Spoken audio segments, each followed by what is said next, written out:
I quickly wiped the wetness from my eyes and took a deep, shaky breath as I pulled to a stop behind the van.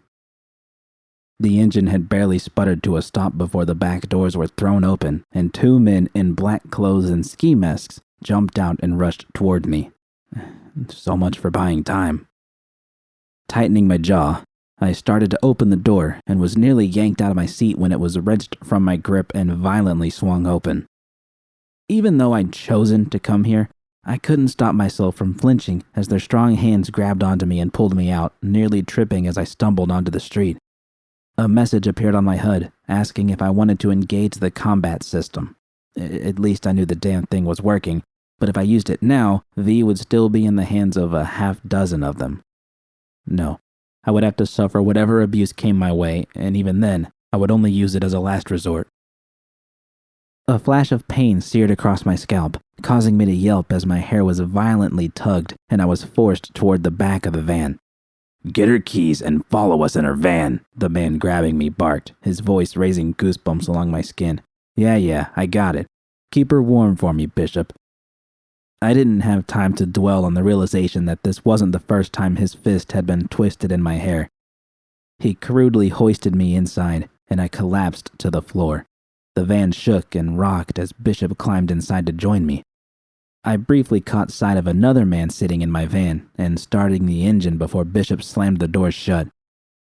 The engine roared to life, and we surged forward. Unsure of what to do, I slowly rose to my hands and knees and crawled toward the ledge. After I managed to sit, I nervously looked toward Bishop, who was sitting across from me. He pulled his mask off and discarded it. I had expected him to be wearing the same twisted grin of his, but instead, there was only a vague hint of a smile tugging at his lips. "You call anyone?" I shook my head. "Bring your hollow? Maybe a shiv or an iron?" Again, I shook my head. "You see," Bishop sighed, "here's the bitch of this whole situation. I want to believe you, Alvarez, but I just don't know. How are you going to convince me you're telling the truth?" My lips curled in disgust as I realized what he wanted me to do. All I had on was my t-shirt, shorts, and shoes. Anything I might have hidden would be plainly visible, and if he had been even the least bit concerned that I was concealing something, he could have simply patted me down. Instead, he was already intent on having some fun with me. Being careful not to fall to the ground as the van swayed from side to side, I stood up and patted the sides of my shorts to show they were empty. He seemed unimpressed. "Lot of places where a piece of ass such as yourself could be hiding something." Swallowing, I raised my hands and ran them along the fabric of my shirt from my shoulders down to the hem, doing my best not to make a show of it, which, as it turned out, was exactly what he was after. "Tell you what," Bishop said, leaning back. "Seems like you might be telling me the truth, but there's one place I think you still gotta check." Grinding my teeth, I started to reach down the front of my shorts when he stopped me. "No, not like that. Turn around and bend over, but keep those shorts on though. Like I said, I'm a patient man." I knew my body was betraying me, and that my palm would be greeted with a warm slick when I did what he asked. It was a common reaction, and nothing to feel ashamed of, even though I knew he would make some fucking comment about how wet I'd become for him. As soon as I turned away from him, I furrowed my brow in rage, remembering the chip still slotted in my head. I did as he wanted, bracing myself against the side of the van with one hand as I bent over and reached inside of my shorts with the other. I heard him draw a sharp breath. "Make sure you're thorough, and you're really checking down there," he reminded me. Ignoring the wetness coating my fingers, I kept moving my hand around. As long as I kept putting on this stupid fucking show, he wasn't touching me. His breath was becoming more ragged though, and my eyes popped open when I heard his jeans rustling. "You can turn around and sit down again." I jerked my hand away and sat down in a flash. It only took a brief glance to see that Bishop had stuffed his hand down the front of his pants and was slowly stroking his cock underneath the fabric. He sniffed the air. "God damn, I can smell that sweet pussy of yours all the way over here. You're even wetter now than you were the last time, aren't you?" Fuck, I should have known that was gonna happen. Needless to say, it puts me in a pretty tight bind. Believe me, I want to take care of you, Just like I know you want to take care of me. Wouldn't even take that long, would it? Could turn you right back around, pull those cute little shorts of yours down to your ankles and... He worked his hand faster. I kept my eyes fixed on the floor. We both knew exactly what was happening here, and no matter how much he taunted and humiliated me, I knew he wouldn't lay a finger on me until we'd arrived. This was his opportunity to gloat and rub it in. If there was one thing I'd learned about Bishop, it was that he was the true definition of a sadist and would relish every ounce of discomfort he could squeeze out of me. I could only hope River would get to us in time. If I had been wrong about where they had taken me before, where Bishop was taking me now. Or, Bishop said, his voice suddenly perking up, perhaps you're wanting to draw this out just as much as I am. In which case, I'm happy to oblige. Hell, a little lube now might make things easier for V later on. More rustling, and out of the corner of my eye I could see he had fished his cock out and was shaking it to get my attention. But if that's how he wanted to play, I was determined to show him that I was still game. I turned and looked him squarely in the eye, ignoring how he kept lazily stroking himself. Why are you doing this? I asked, forcing my voice to remain steady. Is it because of what we did years back? We were just trying to get our chum Evelyn out of... Something flashed behind his eyes. His motions slowed until he halted completely and the smile on his face faded. He didn't bother to put his dick back into his pants as he stood up and braced himself against the wall. You really think we're just a bunch of random dipshits selling illegal street porn, don't you? You ever stop to think about how we all got together in the first place? Sensing I'd just opened an old wound, I shook my head. With his cock growing flaccid, he shoved it back in his pants. Any lingering hint of amusement had left his expression. We grew up together, in Watson. You got any idea what that shit's like? Rival gangs, scavs all over the fucking place? Course you don't. We fucking scraped by every goddamn day, and when we finally lifted ourselves out of that fucking gutter, it was by our own hands, by having each other's backs. I wasn't about to correct Bishop and tell him I'd spent most of my teenage years growing up on the same streets he had. The less said on that topic, the better. By your own hands, which means you profited off of other people's pain, I corrected him. You think you're the only one with a fucking sob story? Bishop's nostrils flared and his fists tightened, but I was surprised when he sat back down. I'm gonna add to your sob story. Those weren't some random fucks off the street you and your cunt output gunned down that day. They were chums. Close chums. Oh yeah, believe me. By the time I'm finished with the two of you, and I'm gonna take my sweet fucking time with you both, I'm talking months. You're gonna be clawing at each other's throats over which one of you gets to die first. I turned away from him. Bishop wasn't exaggerating. Did you ever want to know what it felt like to get dunked in a vat of acid and have your skin dissolve away one molecule at a time? What about being burned alive with a blowtorch? Or perhaps being eviscerated while being kept alive on machines until you were nothing more than a brain, heart, and lungs? Whatever the fetish, there were people out there who'd unwillingly met such horrific deaths so that others could satiate their morbid curiosities.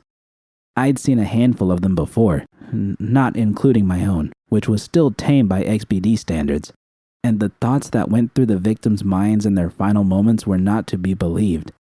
They would have said or done anything to relieve the pain. There was no better proof of that than Evelyn. So that's all this is? I asked. Revenge? Bishop's face relaxed. Mostly. There is that little outstanding matter of all the eddies we've lost over the last couple of years thanks to you two, and the less said about how much we had to fork over to the claws to keep those pretty little lips of yours intact, the better.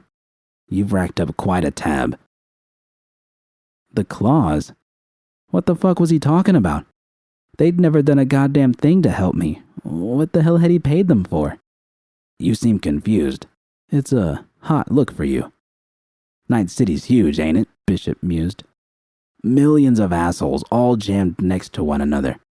It's awfully hard to find the right pair of cunts in a shithole like this. Only thing you can really do is put your ear to the street and see what you hear.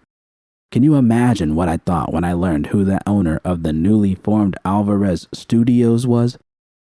I felt a terrible stab of guilt as I realized that all of this was happening because of my stupid fucking idea to open a BD studio. If Susie hadn't walked into my den that night with that fucking BD in her hand, none of this would have happened. But as I fully grasped the far-reaching consequences that night had brought with it, I was still left with an open question. What do you mean you forked over eddies to the claws? Those fuckers burned the place to the ground. I was lucky to get out of there in one piece. There it was, that sickening grin of his. Luck had nothing to do with it. The claws were itching to take you back to Clouds, chip you up, and put that tight ass of yours out for sale if we hadn't paid for you. You're lucky to be worth more alive than dead, or you'd be joining your tomb here. Fuck. That was why I had made it out of there without hardly a scratch on me. They'd kept me alive just so they could exact their revenge. A cruel laugh filled the cabin. But, as our newest stars, I'm sure we can work out a plan for you to pay off your debts. You know, I heard about that dual scrolling concept you were tinkering with a while back, with you and V. So many possibilities. Granted, I don't think we could keep a train running on the two of you forever. But if we can sync up you two lovebirds, just imagine how long we can fuck the pair of you. Every time one of you sucks one of our cocks, you're both gonna get a mouthful. And every time we bend one of you over and you're fucking sick, I spat. Sweetie, you don't even know the half of it, Bishop snickered. I got shit cooking up here in this old noggin of mine that no one's ever seen before. And the second I'm not satisfied with either of your performances, Bishop formed his hand into the shape of a gun and pretended to blow his brains out. Not you, of course. V would be the one eating a lead sandwich if you don't get me off exactly how I want. Although, I suppose if V doesn't get into it with as much vigor as you did last time, well, there's options for that too. But I'm sure you can find ways to motivate her, being an ex-BD star and former BD studio boss yourself. I glared at him, and without thinking, I gathered as much spit in my mouth as I could and spat at him. Saliva sprayed out of my mouth and coated his face. He tried to keep his composure, but I saw a flash of anger behind his eyes as he wiped his face clean with the cuff of his shirt. Keep that spit, sweetie. You're gonna be needing it real soon. Speaking of which, Bishop leaned over and banged against the divider separating the cabin from the front of the van. A narrow window slid open. How much further? We're pulling in now, the driver replied. Good. The window slammed shut. Bishop turned back to me, his lips spreading into a knowing smile. Where are we? I asked, knowing I wouldn't get an answer. Your new home. The van made a long series of twists and turns before finally coming to a stop. Bishop stood and opened the doors, causing me to wince as bright sunlight flooded into the cabin. The clouds from earlier in the day had parted, and there was a strong breeze in the air. As I was led outside, the faint taste of salt reached the back of my tongue. And it was so quiet. At least I knew why no one had heard me screaming before. Remembering River's advice, I staged a trip and fell to the ground, making sure to hiss in pain as my knees scraped against the dirt road beneath me. Get up, Bishop complained, grabbing me roughly by the arm and yanking me back to my feet.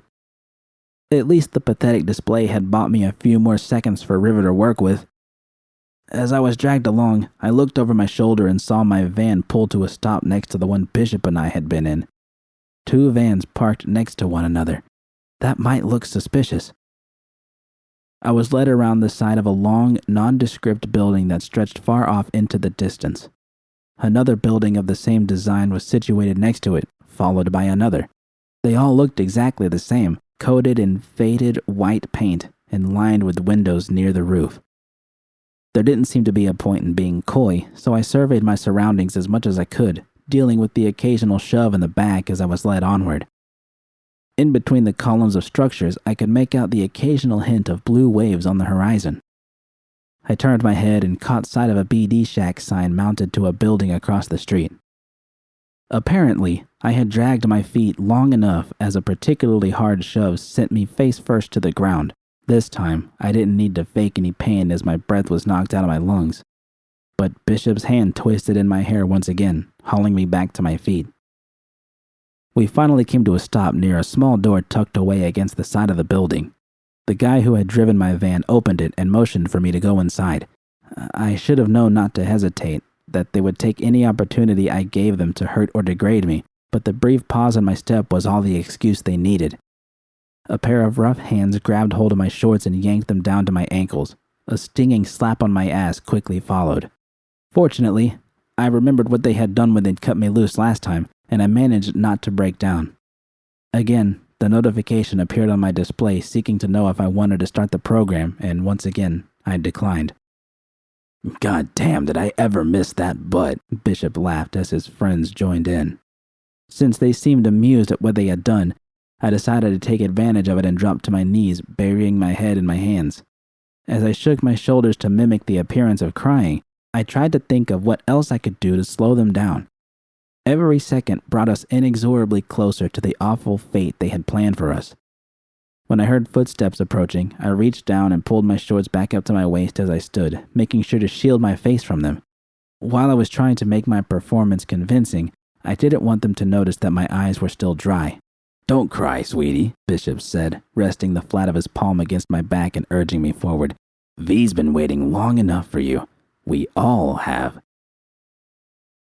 The sound of her name on his lips made me want to spin around and kick him in the balls as hard as I possibly could. Maybe I could even make him piss a little blood if I landed my foot just right. But that would only earn me a vicious beating. If River didn't get here in time, or if he never found the place at all, V would be the one who would ultimately pay the price for such a reckless display of defiance. With a deep breath, I shuffled forward. A musty odor, still tinged with a hint of salt, hung heavy in the air. With a roof now over my head, it was much darker and cooler than it had been outside, but it was still bright enough for me to take in the destitute nature of my surroundings. Boxes and empty bottles were strewn about as though they'd been living here for some time. A pair of heavily rusted forklifts had been stripped of parts and shoved against the far wall next to their recording equipment. Battered crates, many of which were covered with cords of frayed rope, were scattered across the protracted interior. It had all the makings of a marina that had been abandoned long ago. Crude jeers and laughter greeted me, though I tuned it out as I focused on the horrific sight before me. Somehow I had known they would position the chair exactly where it had been when I was the one sitting in it, only it wasn't me who was restrained to it now. V's eyes met my own and widened into panicked saucers. She struggled violently against her bonds, the ball gag in her mouth muffling her frantic moans. A long string of spit dangled off her chin from the guttural sounds that escaped around the edges of her lips as she tried to form a pair of unintelligible syllables. But even as the others laughed and pointed at her, I knew exactly what she was trying to say.